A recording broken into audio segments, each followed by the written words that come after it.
بسم اللہ الرحمن الرحیم۔ السلام علیکم۔ تقریب نکاح جاری تھی۔ نکاح خواہ نے دولہا سے اس کا نام پوچھ کر لکھا اور پھر اس کے والد کا نام پوچھا۔ دولہا اس سوال سے گھبرا گیا اور نکاح خواہ سے کہا، ہم دو ماں بیٹا ہیں، میں نے کبھی اپنی والدہ سے والد کا نام پوچھا ہی نہیں، اپنی والدہ سے پوچھ کر آتا ہوں، یہ کہا اور گھر چلا گیا۔ محفل میں موجود لوگوں میں سے کسی کو بھی اس کے والد کا نام معلوم نہ تھا۔ گھر میں داخل ہو کر اس نے والدہ سے اپنے والد کا نام پوچھا۔ والدہ بھی گھبرا گئی اور گمسم خاموش۔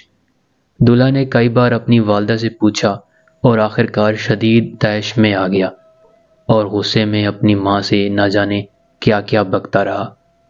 گھر میں جمع تمام عورتیں بھی خاموشی سے ماں بیٹے کا مکالمہ سنتی رہیں اور حیران تھیں کہ آج تک یہ سوال کرنے کا خیال ہمیں کیوں نہیں آیا، جبکہ ماں بیٹے کی زندگی اسی محلے میں گزری ہے۔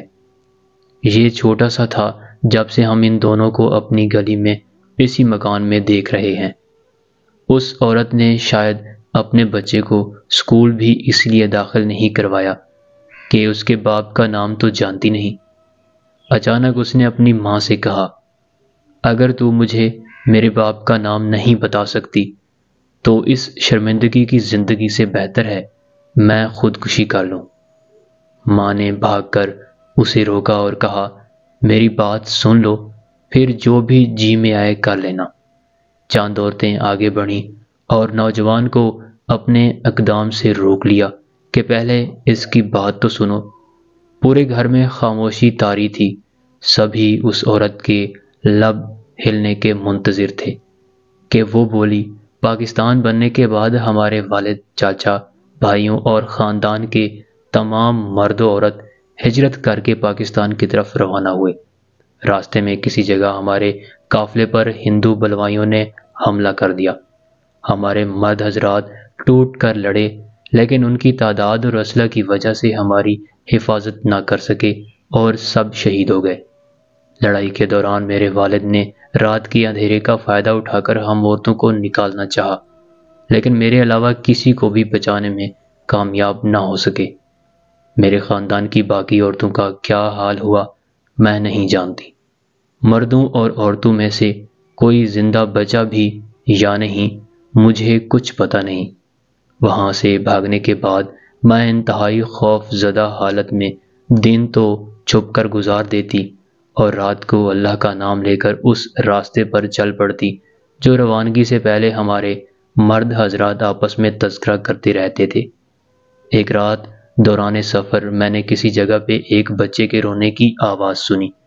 آگے جا کر دیکھا تو کئی لاشوں کے درمیان ایک شیر خوار بچہ پڑا ہوا تھا۔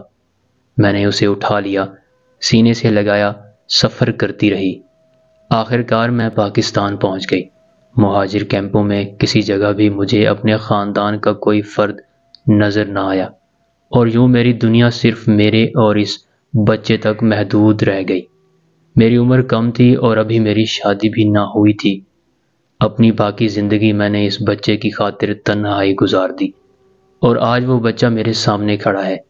اب بتاؤ، رات کے اندھیرے میں لاشوں کے درمیان سے اٹھائے گئے بچے کے والد کا نام مجھے کون بتاتا؟ بچے کا نام تو میں نے خود سے رکھا ہوا تھا۔ ماں کی بات مکمل ہونے تک ہر آنکھ اشک بار تھی، اور وہ بیٹا جو کچھ دیر پہلے ماں کو الٹی سیدھی سنا رہا تھا، حیرت اور ممنونیت کا پہاڑ بنا کھڑا تھا۔ پھر شرمندگی کے ساتھ آگے بڑھا اور اس عورت کے احسانات کا بوجھ اٹھائے اس کے قدموں میں گر کر رونے لگ گیا۔